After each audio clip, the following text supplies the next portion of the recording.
আল্লাহ রাসূলের সাহাবা হযরত আবু বকর হুজুরকে নিয়ে আমার নবী চলে যাচ্ছে।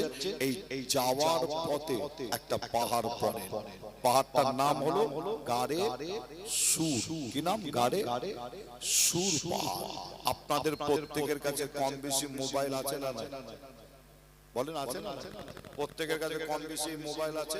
আমার যুবক ভাইয়েরা আলোচনা শুনছেন, মা বোনেরা আলোচনা শুনছেন, আপনাদের বলে যাই, এই মোবাইল যেমন ভালো, একদিক থেকে ভালো, আবার আরেক দিক থেকে খারাপ। কি খারাপ না? খারাপ তো নাকি?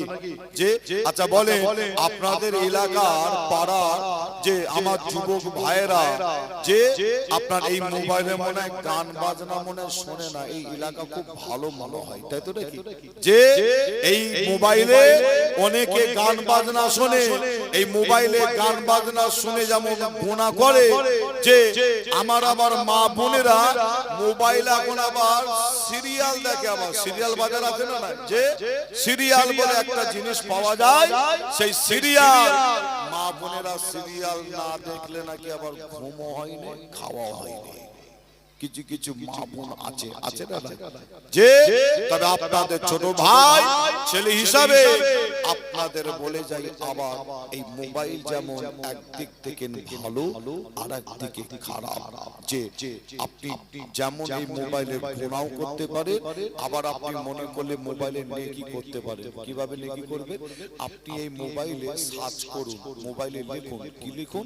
আমি আসিম বিল্লাহ সিদ্দিকী যে বলে যাচ্ছি, পাহাড়ের নাম গারে সুর পাহাড়। মোবাইলে সার্চ করুন, পাহাড়টা আপনি মোবাইলে দেখতে পাবেন। যে এই পাহাড়টা আপনি মোবাইলে দেখার পরে আল্লাহর দরবারে যদি শুকরিয়া আদায় করে, শুকরিয়া আদায় করার কারণে আল্লাহ আপনার আমলনামায় নেকি লিখে দেন। জোরে বলুন, জোরে হবে না? আমরা কিন্তু মোবাইলে সমস্ত জিনিস দেখি না, আপনি ইসলামিক জিনিস দেখেন না? যে ইসলামিক জিনিস দেখেন, আল্লাহর পৃথিবীটা জমিনটা আপনি দেখেন। আল্লাহু আকবার।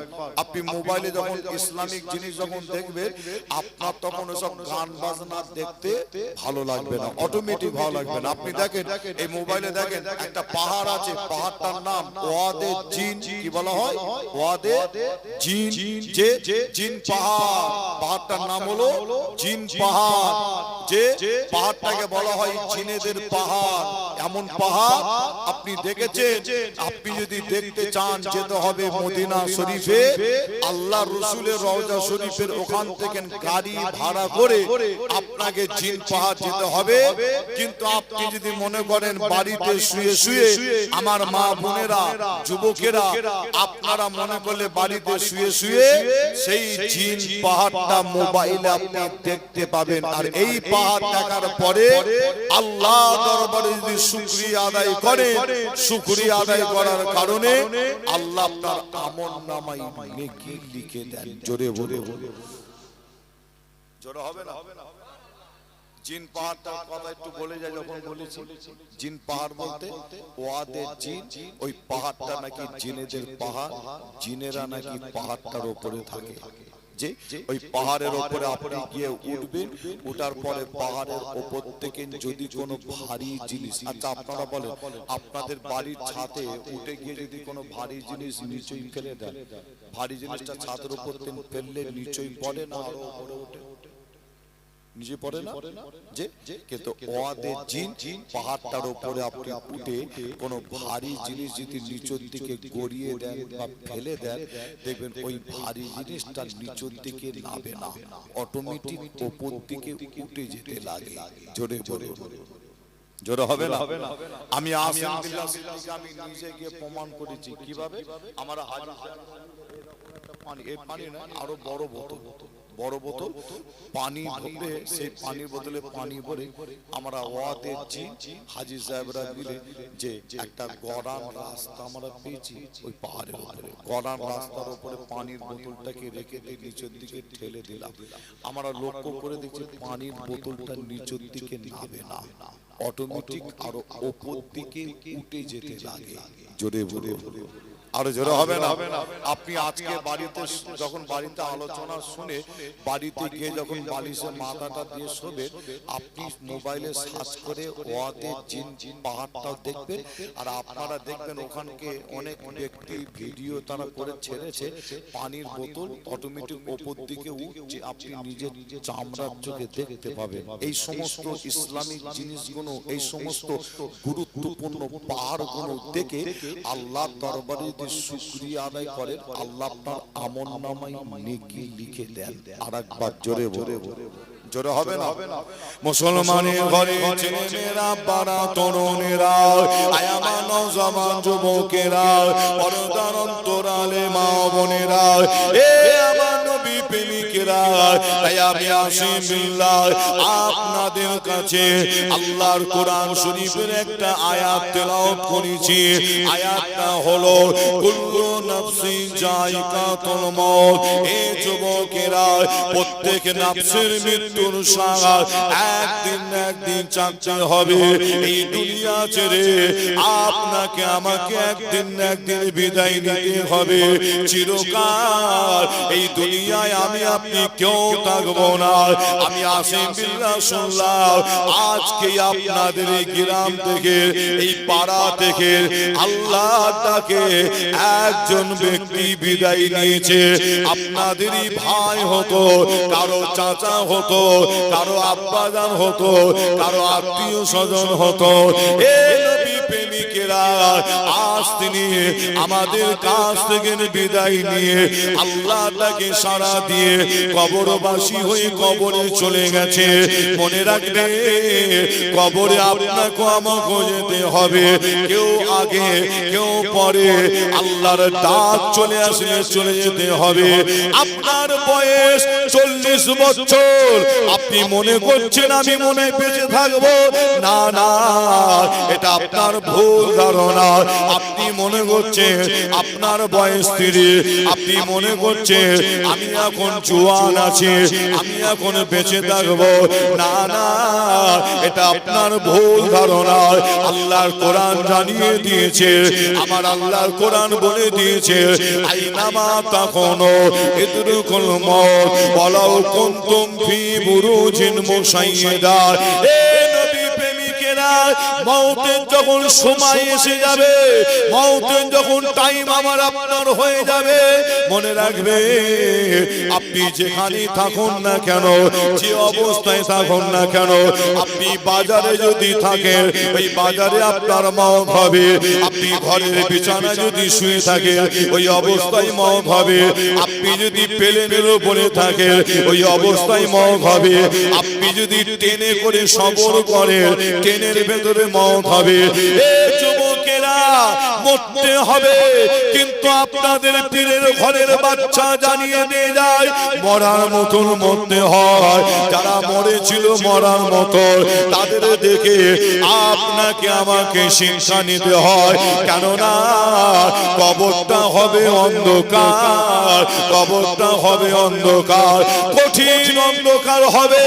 যখন কোনো গুনাহগার বান্দা বান্দি আল্লাহটাকে যখন সাড়া দেয়, ওই গুনাহগার বান্দা বান্দিকে আমরা কাফন পরাই, আমরা খাটিয়ার উপরে তুলি, ওই খাটিয়া জানাজার ময়দানে নিয়ে এসে জানাজার নামাজ হয়, আবার খাটিয়া কাঁধে করে নিয়ে কবরস্থানে নিয়ে চলে যায়। কবরস্থানে নিয়ে গিয়ে ওই ব্যক্তিকে কবরে শুইয়ে দিয়ে তার বুকের উপরে মোটো মোটো মাটি দিয়ে আমরা যে যার বাড়ির দিকে চলে আসি। আপনাদের জানিয়ে দিয়ে যায়, যদি ওই ব্যক্তিটা গুনাহগার হয়, গুনাহগার বান্দা বান্দি হয়, ওই গুনাহগার বান্দা বান্দিটা আমরা যখন বাড়ি চলে আসি, ওই গুনাহগার বান্দা বান্দিটা ওই কবরে কঠিন অন্ধকার থেকে ভয় পেয়ে যায়। কিন্তু আপনাদের জানিয়ে দিয়ে যায়, আমার আল্লাহ পাক নেককার বান্দা বান্দির কবরটাকে নূর আলা নূর করে দেয়। জোরে হবে না? কোন গুনাহগার বান্দা বান্দি যখন আল্লাহটাকে যখন সাড়া দেয় আর নেককার বান্দা বান্দি যখন আল্লাহ তাকে সাড়া দেয়, আমরা দুজনেই তো জানাজার পরে পড়ি না, পড়া হয়তো নাকি? জানাজার পরে আমার কবরে দিকে শুইয়ে দিই, মাটি দিয়ে যে যার বাড়ি চলে আসি। গুনাহগার বান্দা বান্দি ওই অন্ধকার কবর থেকে ভয় পেয়ে যায়, থাকতে পারে না, এত কঠিন অন্ধকার। কিতাবের মধ্যে পাওয়া যায় আমার আল্লাহ যখন নেককার বান্দা বান্দিকে কবরে যখন শুইয়ে দিয়ে আসি, আমার আল্লাহ ওই নেককার বান্দা বান্দির কবরটাকে নূর আলা নূর করে দেয়। জোরে বলে আপনি তখন নিজে প্রশ্ন করবেন কবরে, কি প্রশ্ন? আমার কবরে তো কেউ ছিল না, আমার কবরে তো কেউ নাই, কে তুমি? আপনি নিজে জিজ্ঞাসা করবেন। দুনিয়ার বুকে অনেক বন্ধু, দুনিয়ার বুকে অনেক আত্মীয় স্বজন, অবশ্যই আত্মীয় স্বজন রাখতে হয়, আত্মীয় স্বজন করতে হয়, বন্ধু আত্মীয় স্বজন থাকতে হয়, কিন্তু ইসলাম শরিয়াত অনুযায়ী যে ইসলাম শরিয়াত অনুযায়ী আত্মীয় করুন, ইসলাম শরিয়াত অনুযায়ী আপনি বন্ধু করুন, যে কবরে কেউ সঙ্গী হবে না। একবারও কবরের কাছে গিয়ে দেখবে না আমার বন্ধুটা কবরে শুয়ে আছে, কি অবস্থায় শুয়ে আছে, একবারও গিয়ে দেখবে না। যে দুদিন, 3 দিন, 4 দিন, তারপরে আস্তে আস্তে ভুলে যাবে।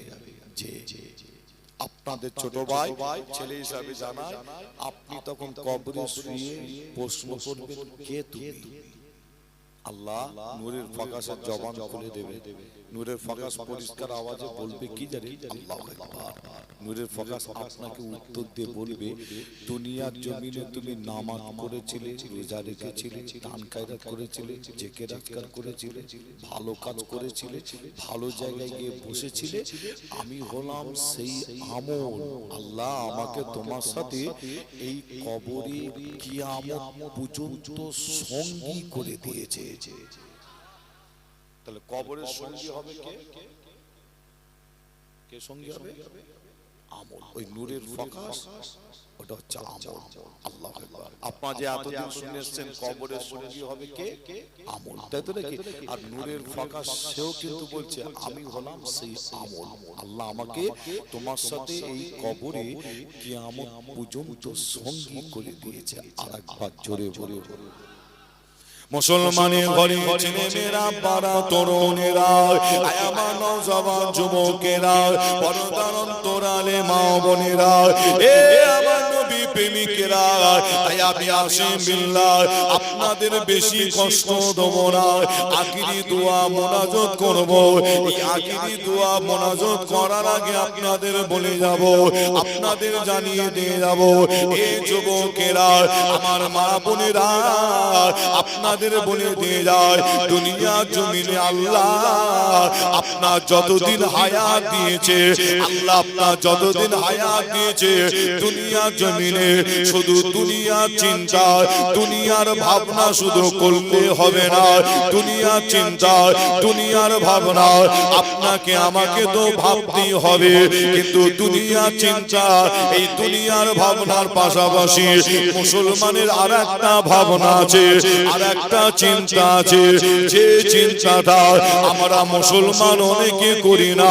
এ নবী প্রেমিকেরা, দুনিয়ার চিন্তা বলতে কাকে বলা হয়? আপনি চিন্তা করছেন আপনার দোকানে কতটা লাভ হবে, আপনি চিন্তা করছেন আপনার জমিতে ফসলে কতটা লাভ হবে, আপনি চিন্তা করছেন আপনার কারবারে ব্যবসাতে কতটা লাভ হবে। আমরা প্রত্যেকেই কম বেশি চিন্তা করি। এই চিন্তা, এই ভাবনাটা আমার আপনার জন্য হারাম না, এটা জায়েজ জায়েজ জায়েজ।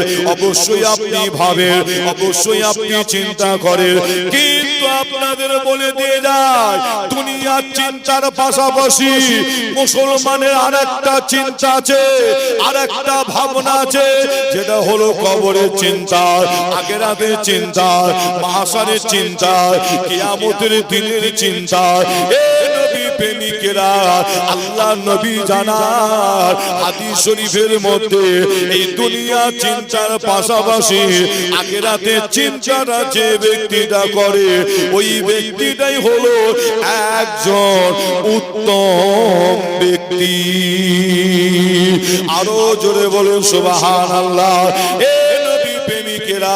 খালি দুনিয়া দুনিয়ার মধ্যে মিশে গেলে হবে না, দুনিয়া দুনিয়ার মধ্যে খালি মিশে গেলে হবে না। তাই আপনাদের জানিয়ে দিয়ে যায় এই দুনিয়ার বুকে আমরা রাস্তায় চলতে গিয়ে চোখের গুনাহ করে দেখি, আমরা হাতের গুনাহ করে দেখি, আমরা পায়ের গুনাহ করে দেখি, আমরা জবানের গুনাহ করে দেখি, আমরা মুখের গুনাহ করে দেখি, কতই গুনাহ গুনাহ গুনাহ গুনাহ করে থাকি। এ যুবকেরা আপনাদের জানিয়ে দিয়ে যায় বর্তমান সময় আমাদের হাতে হাতে মোবাইল উঠে গেছে। এই মোবাইলে লক্ষ্য করে দেখুন, আমি আসিম বিল্লাহ মনে করি সব থেকে বেশি গুনাহ মোবাইল আমরা করে থাকি। এই যুবকেরা মা বোনেরা সাবধান সাবধান হয়ে যান, সাবধান হয়ে যান। এই মোবাইলটা ভালো কাজে লাগান, মোবাইলটা ভালো কাজে ব্যবহার করো। এই যুবকেরা আমার মুরব্বী চাচা জানেরা, তাই আপনাদের বলছিলাম আল্লাহর রাসূল আবু বকর হুজুর তিনারা হেঁটে হেঁটে চলে যাচ্ছে। আমার নবী ঘর বাড়ি ফেলে দিয়ে, আল্লাহ রাসূল ঘর বাড়ি ছেড়ে দিয়ে হেঁটে হেঁটে চলে যায়। আমার নবীর কদম মোবারকের ছাপ বালুর উপরে পড়ে। আল্লাহ নবী হেঁটে হেঁটে যায়, আল্লাহ রাসূলের কদম মোবারকের ছাপ বালুর উপরে পড়ে।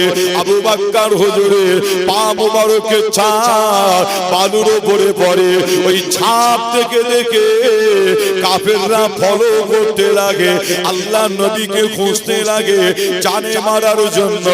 এ নবী প্রেমিকেরা আমার নবীর পিছনে পিছনে ফলো করে কাফেররা আল্লাহ রাসূলকে জানে মারার প্ল্যান করেছিল।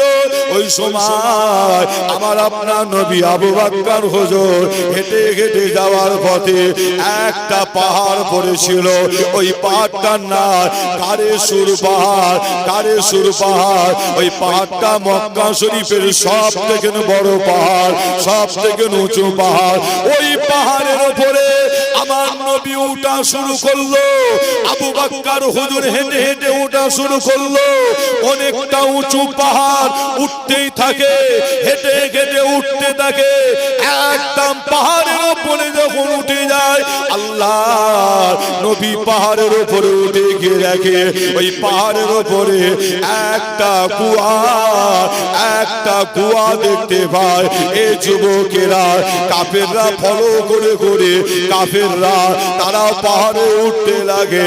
আমার আপনার নবী আবু বকর হুজুর ওই পাহাড়টার উপরে উঠে উঠে পাহাড়ের উপরে দেখে একটা গুহা। ওই গুহার ভেতরে আবু বকর হুজুর আমার নবী ভেতরে ঢুকলেন, আশ্রয় নিলেন। ওই গুহার মুখে সঙ্গে সঙ্গে আল্লাহর হুকুমে মাকড়সার জাল বুনে দেয়া হয়েছিল।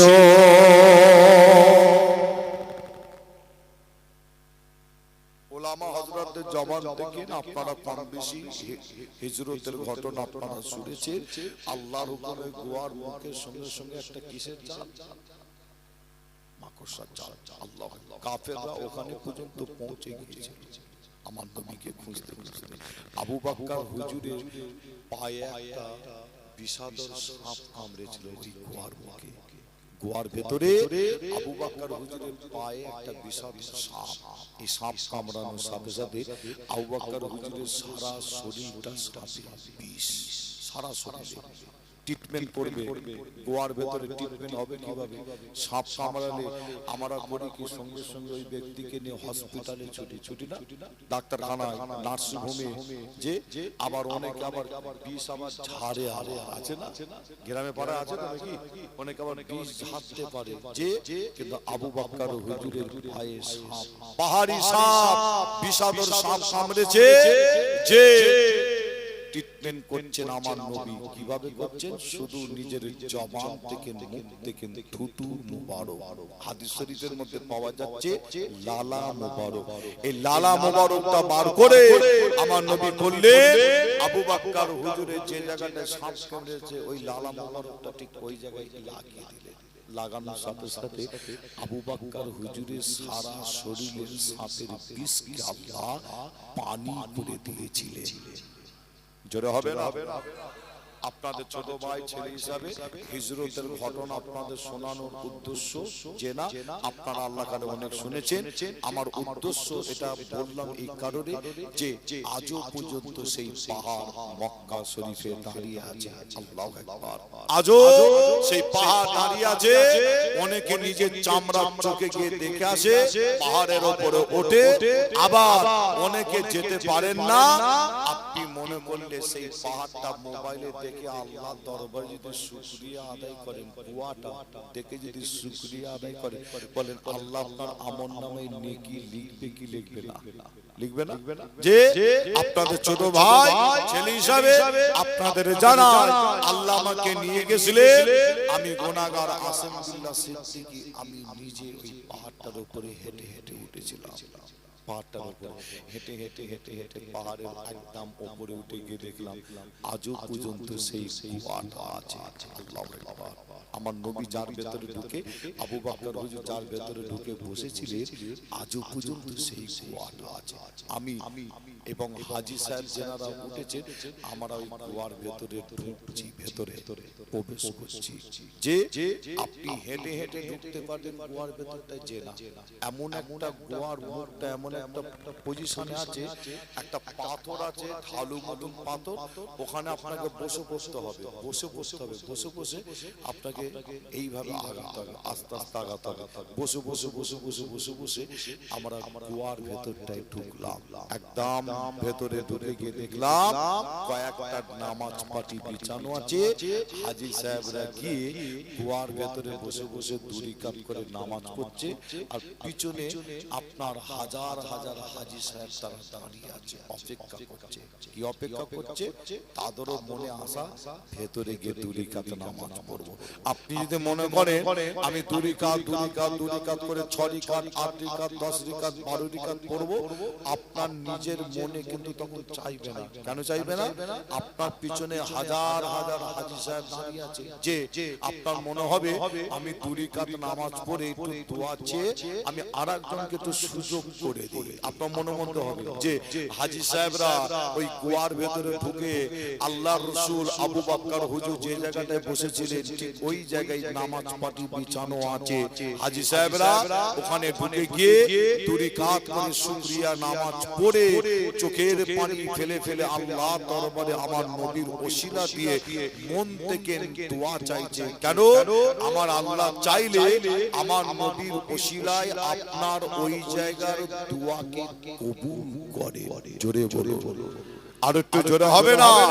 আপনাদের ছোট ভাই ছেলে হিসাবে আপনাদের বলে যায় আল্লাহ আমাদের সকলকে হেফাজত করে, যে প্রত্যেককে কবরবাসী হতে হবে। আজকে এই দোয়ার মজলিসটা কবরবাসীদের রুহের মাগফিরাতের জন্য, তাই তো নাকি? যে আমার কমিটি ভাইরা করে অনেক কষ্ট মেহনত করে কবরবাসীদের রুহের মাগফিরাতের জন্য এই মাহফিলটা প্রতি বছর আল্লাহ করে। আপনাদের সহযোগিতায়, গ্রামবাসীদের সহযোগিতায়, মা বোনদের সহযোগিতায়। আচ্ছা, এই মাহফিলটা যে হয়, এই মাহফিলটা হওয়াতে আপনাদের কি মনে হয় শুধু বিরিয়ানি বা তাবারুক খাওয়া হয় আমাদের, না আরো কিছু উপকার হয়?